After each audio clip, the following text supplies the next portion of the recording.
السلام علیکم۔ آج کے ہمارے لیکچر کا عنوان ہے اردو ناول کا نفسیاتی رجحان۔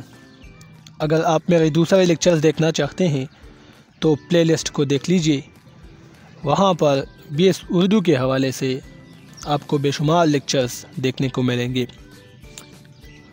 ناول کی بہت سی اقسام ہے جن میں ایک نفسیاتی ناول بھی ہے۔ یہ ناول کی وہ قسم ہے جس میں کسی فرد یا چند افراد کی زندگی کے حالات ان کے نفسیاتی پس منظر میں پیش کیے جاتے ہیں، یعنی قصہ گو یعنی ناول نگار یا کردار خود اپنی سابقہ زندگی، گزری ہوئی زندگی کو سرگوشی یا خود کلامی کی انداز میں بیان کرتے ہیں۔ ایک کردار نے ماضی میں جو کچھ دیکھا ہے، جن چیزوں سے وہ متاثر ہوا ہے یا معاشرے نے جو سلوک ان سے روا رکھا ہے، یہ سب نفسیاتی ناول کا حصہ ہوتے ہیں۔ اردو میں نفسیاتی ناول کا باقاعدہ آغاز مرزا ہادی رسوا کے ناول امراء جان ادا سے ہوتا ہے۔ اس ناول میں انہوں نے امراء جان کی زندگی کو ان کے نفسیاتی پس منظر میں پیش کیا ہے۔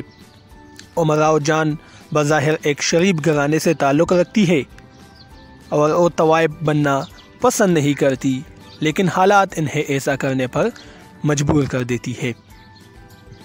ذیل میں چند نفسیاتی ناول نگاروں کا تذکرہ ملاحظہ ہو۔ ممتاز مفتی۔ ممتاز مفتی کا شاہکار ناول علی پور کا ایلی ان نفسیاتی الجھنوں کو اشکارا کرتا ہے جو والدین کی بے پرواہی کی وجہ سے اولاد میں پیدا ہوتی ہے۔ اس ناول میں ممتاز مفتی نے ایلی یعنی الیاس کی نفسیاتی پیچیدگیوں کا خوبصورت انداز میں ذکر کیا ہے۔ الیاس کے والد علی احمد حسین عورتوں کو گھر میں لا کر ان سے جنسی تعلقات قائم کرتے ہیں، جس کی وجہ سے ان کے بچے الیاس کی شخصیت اور نشوونما پر بھی اثر پڑتا ہے۔ وہ گھٹن اور خوف کا شکار ہو جاتا ہے اور انہیں جنس سے نفرت پیدا ہو جاتی ہے۔ نثار عزیز بٹ۔ نثار عزیز بٹ کے ناولوں کا موضوع آئیڈیلزم ہے۔ ان کے ناولوں میں نگری نگری پھرا مسافر، نئے چراغ نئے گلے اور دریا کے سنگم شامل ہیں۔ ان ناولوں میں بہت سے ایسے کردار ہیں جو آئیڈیلزم کے شکار ہیں۔ ان کی اپنی ایک اپروچ ہوتی ہے، ان کی اپنی خواہشات ہوتی ہے جس کے مطابق وہ زندگی بسر کرنا چاہتے ہیں۔ ان لوگوں کی، ان کرداروں کی جو ان ناولوں میں شامل ہے، ان کی اپنی ایک اپروچ ہوتی ہے جس کے ذریعے وہ اپنی زندگی کو پرکھنا چاہتے ہیں۔ ناول نگری نگری پھرا مسافر کا بنیادی کردار ایک لڑکی افگار ہے۔ یہ کردار بہت سی محرومیوں کا شکار ہے۔ بچپن کی محرومیاں، احساس تنہائی اور بہت سی دوسری الجھنوں نے اسے انتشار پسند بنا دیا ہے۔ رحیم گل۔ رحیم گل بھی نفسیاتی رجحان کے حامل ناول نگاروں میں بڑی اہمیت رکھتے ہیں۔ ان کا ناول جنت کی تلاش کو کئی حوالوں سے اہمیت حاصل ہے۔ اس ناول کی کہانی ایک مرکزی کردار امتل کے گرد گھومتی ہے۔ محبت میں ناکامی اور محبوب کی بے وفائی نے اسے چڑچڑا کر دیا ہے۔ یہ کردار ایک فلسفیانہ اور نفسیاتی مزاج رکھتا ہے۔ کائنات اور اس کی وسعتوں کے بارے میں اس کے ذہن میں طرح طرح کی گنجلک باتیں پیدا ہوتی ہے۔